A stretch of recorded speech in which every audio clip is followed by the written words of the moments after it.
Hi అండి, నేను సారంగ్ పని. నేను రీసెంట్గా ఒక డ్రమ్ము వేస్ట్ డీకంపోజర్ నేను తయారు చేసిన. ఒక 5 days అవుతుంది. మీరు గమనించినట్టయితే పైన తెట్టులాగా పెడుతుంది చూడండి. అసలు ఇది ఇంకా ఇప్పుడు కళ్ళులాగా వాసన వస్తుందండి.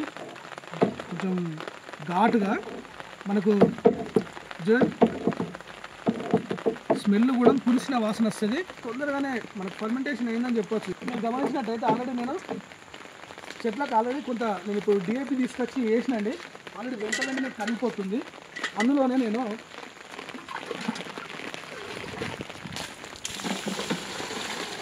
ఇది కొంచెం బాగా డైరెక్ట్ నేరుగా మనము చెట్ల మీద పోయొద్దండి. అంటే కొమ్మల పైన పోతే ఏమవుతుందంటే నేను అదే ప్రయత్నం చేసిన. మామిడి చెట్లు 2-3 ఎండిపోయినాయి. కాబట్టి ఇప్పుడు దీనిలో కొంత వాటర్ అనేది యాడ్ చేసిన తర్వాతనే మొక్కలకు ఇవ్వాలి. కాకపోతే ఇప్పుడు నేను నేరుగా ఎందుకు ఇస్తున్నానంటే అలా ఇప్పుడు వచ్చే ముసురుకు అంటే నిన్న మొన్న కంటిన్యూగా ముసురు పడుతున్నాయి కాబట్టి ఆ భూమి అనేది పదన ఉన్నది కాబట్టి ఎట్లేసి వాటర్ ఉన్నాయి కదా అనే ఉద్దేశంతో ఈ వాటర్ ఇస్తున్నాను నేరుగా. కాకపోతే వర్షం పడినప్పుడు మాత్రం మనం ఇవ్వద్దు, ఎందుకంటే వీళ్ళు ఆల్రెడీ చెమ్ము ఉన్నది కాబట్టి అంత పెద్ద ఎఫెక్ట్ కాదు. ఒక్కొక్క చెట్టుకు నేను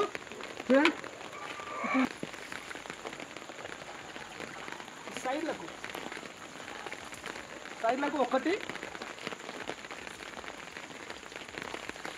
2 లోటలు పోస్తున్నాయి చూడండి. అంటే మనకు వర్షపు నీరు ఉన్నాయి కాబట్టి ఇప్పుడు మనకు నీళ్ళు అట్లా కనిపిస్తున్నాయి పైకి.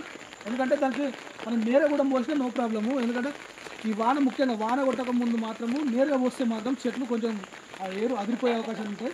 ఇదే విధంగా నేను ప్రతి చెట్టుకు పోసే ప్రయత్నం చేస్తానండి.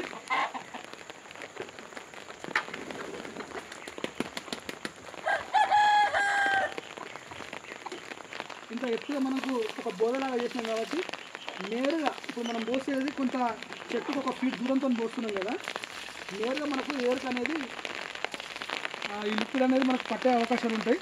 భూమిలో నేరుగా పోయడమే కాదు, చెరుకు తోట మిద్దె తోటలు పెంచుకునేటప్పుడు ఒక 20 రూపాయల బాటిల్ మనం తీసుకొచ్చుకొని తయారు చేసుకుంటే ఆ లిక్విడ్ మనం డైరెక్ట్ నేరుగా మనకు మొక్కలకు ఇచ్చుకోవచ్చు. దాంతోపాటుగా కొంత ఇది మనము 50-50 ఇప్పుడు మనకు ఒక 2 లీటర్ల ఈ వాటర్ కలిపితే ఇంకొక 2 లీటర్లు మనకు మామూలుగా సాధారణమైన వాటర్ కలుపుకొని స్ప్రే కూడా చేసుకోవచ్చు. చాలా బాగుంటుంది. ఇలా మనం ఏం కలపలేదు కాబట్టి ఓకే అండి. అవకాశం ఉంటే మాత్రం మీరు కూడా ప్రయత్నం చేసుకోండి.